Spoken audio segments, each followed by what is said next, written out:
रहीम अस्सलाम वालेकुम। S property में खुश आमदीद कहते हैं आप लोगों को। उम्मीद करते हैं आप लोग सब खैरियत से होंगे। अच्छा जी, बताना ये था कि एस प्रॉपर्टी हमेशा आपके लिए अच्छी से अच्छी चीज़ लेकर आते हैं, हमेशा डील वाली चीज़ें लेकर आते हैं। तो ये इन्वेस्टर डील की हमारे पास जो है ये प्रॉपर्टी आई हुई है सेल के लिए। ये कंप्लीट बिल्डिंग है, ये कमर्शियल है ये।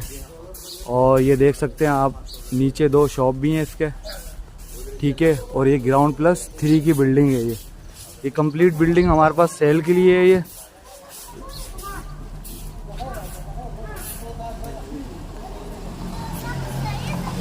ये आपको लोकेशन भी दिखाते चलें। ये गुलशन है, मेमार है, ये सेक्टर X लगता है। ये इसका रोड है।